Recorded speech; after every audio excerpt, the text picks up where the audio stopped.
Assalamualaikum warahmatullahi wabarakatuh.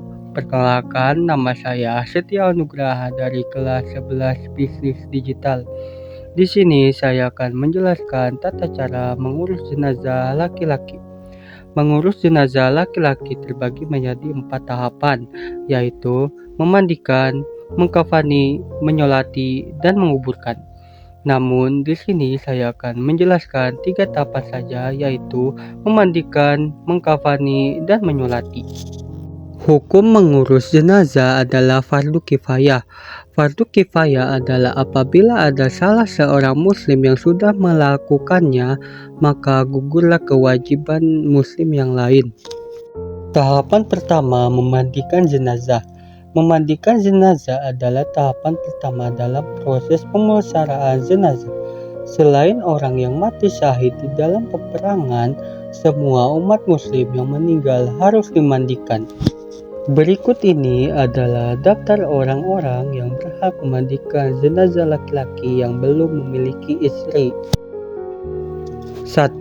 Laki-laki yang mempunyai hubungan warid ashabah seperti ayah, kakek, anak laki-laki, dan cucu laki-laki.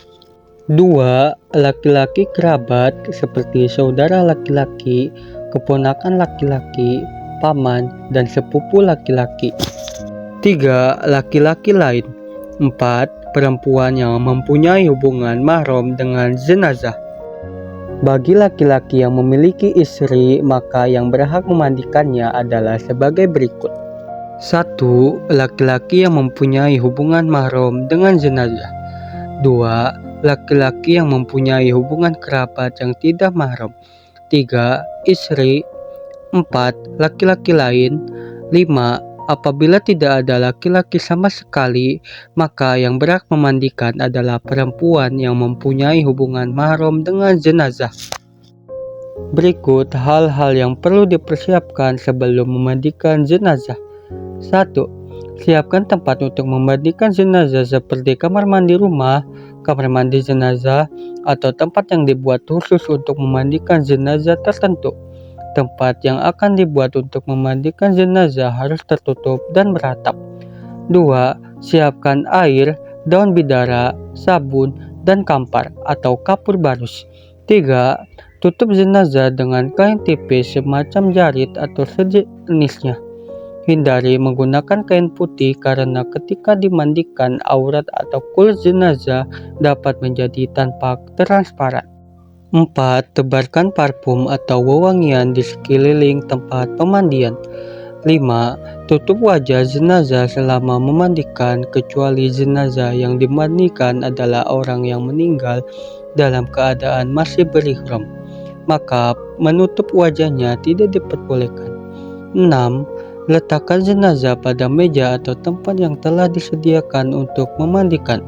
Apabila tidak ada tempat khusus untuk memandikan, sebagai alternatif jenazah boleh dipangku oleh orang yang memandikan. 7. Orang yang memandikan adalah orang yang amanah dan bisa menjaga rahasia. Hal ini sangat penting karena terkadang terdapat 1-2 cacat atau kekurangan dalam tubuh jenazah. Supaya tidak bocor, maka yang memandikan adalah orang yang bisa menjaga informasi tersebut. Hal-hal yang harus dilakukan sebelum memandikan jenazah adalah sebagai berikut. 1. Gunakan alat pelindung diri sebagai antisipasi penyebaran penyakit. 2. Bersihkan gigi dengan jari telunjuk kiri dan lubang hidungnya dengan jari kelingking dan memakai sarung tangan. 3. Bersihkan kotoran di bawah kukunya dengan benda yang lunak. 4. Bersihkan kotoran pada perut jenazah dengan cara A. Mayit diposisikan duduk agak condong ke belakang. Tekan perut mayit secara berulang dengan lembut dan perlahan dari atas sampai bawah. B. Pada saat menekan perut jenazah bagian kanan, maka orang yang berada di posisi kaki mengangkat paha kiri mayit. Begitu pula sebaliknya. C. Apabila menyentuh aurat jenazah, maka wajib menggunakan sarung tangan. 5. Bersihkan seluruh najis yang ada pada jenazah. 6. Bersihkan kemaluan dan dubur jenazah dengan tangan kiri dan wajib menggunakan sarung tangan. 7. Wudhui jenazah sebagaimana wudhunya orang hidup. Berikut ini niat mewudhui jenazah. Saya niat mewudhui mayit ini. Setelah proses persiapan telah selesai, berikutnya adalah proses memandikan jenazah. 1. Siram air ke seluruh tubuh jenazah dengan merata.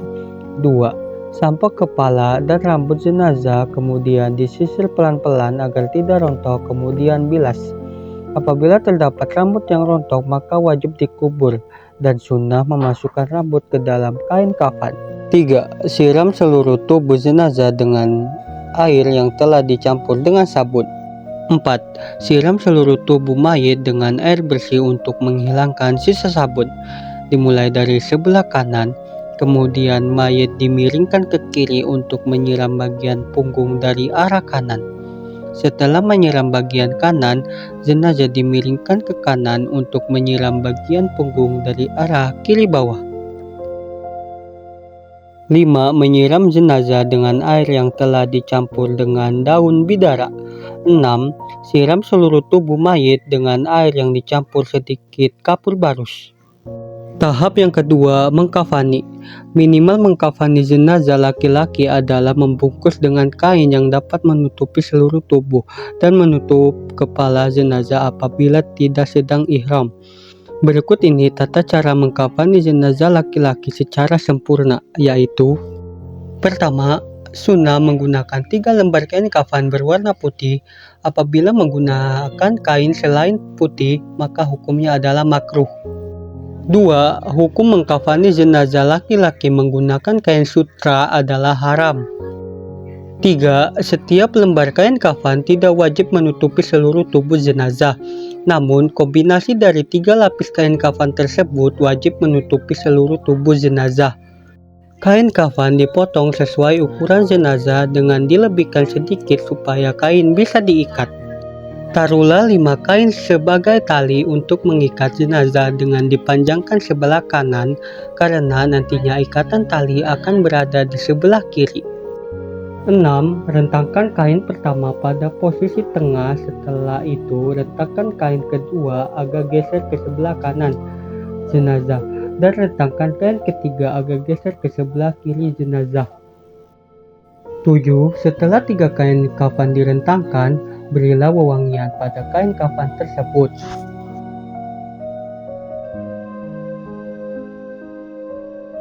8. Letakkan jenazah di atas kain kafan yang sudah tertata rapi dengan hati-hati sehingga aurat jenazah tidak terlihat. 9. Kedua ibu jari kaki diikat dengan kain secukupnya. Tangan jenazah didekapkan dengan posisi tangan kanan di atas tangan kiri. Menyedapkan tangan hukumnya adalah tidak wajib. Menurut Syafi'iyah, boleh meluruskan kedua tangan di samping kanan dan kiri jenazah. 10. Tutuplah setiap lubang jenazah dengan kapas termasuk lubang kemaluan tanpa melihat auratnya. 11. Lipatlah kain kafan lapisan pertama dan kedua dengan rapi. 12. Ambil kain yang menutupi aurat jenazah sebelum melipat kain yang terakhir. 13. Lipatlah kain yang terakhir untuk menutupi seluruh tubuh jenazah. 14. Apabila jenazah dalam keadaan ihram, maka bagian kepalanya tidak boleh ditutup. 15. Kemudian, ikatlah tali jenazah dengan ikatan yang mudah dilepas dengan menempatkan ikatannya berada di sebelah kiri untuk memudahkan seseorang melepasnya ketika berada dalam kubur. 16. Makruh memakaikan baju dan menutupi kepala jenazah dengan menggunakan semacam turban. Tahapan yang ketiga atau yang terakhir, menyolatkan. Menyolatkan jenazah adalah tahapan ketiga sebelum jenazah dikubur. Berikut ini tata cara menyolati jenazah menurut Syekh Muhammad Namawi Al-Batani dalam kitabnya Tausiah ala Ibni Kashif. Yang pertama, niat. Niat berada di dalam hati dan harus bersamaan dengan pelaksanaan takbiratul ihram. Berikut ini beberapa niat sholat jenazah.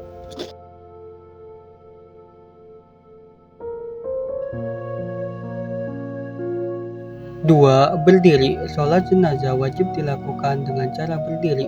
Kecuali orang yang tidak bisa berdiri, maka dibolehkan untuk duduk. 3. Takbiratul ihram. 4. Membaca surat Al-Fatihah. Membaca surat Al-Fatihah dilakukan setelah takbir pertama. 5. Takbir kedua. 6. Membaca sholawat.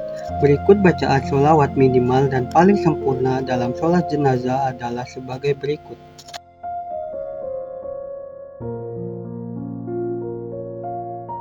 7. Takbir ketiga. 8. Mendoakan jenazah. Berikut bacaan doa yang minimal dan sempurna.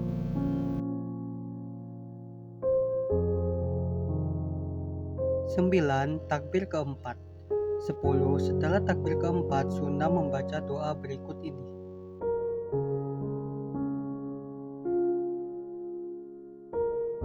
11. Membaca salam setelah takbir keempat. Itulah penjelasan tata cara mengurus jenazah. Sekian dari saya. Wassalamualaikum warahmatullahi wabarakatuh.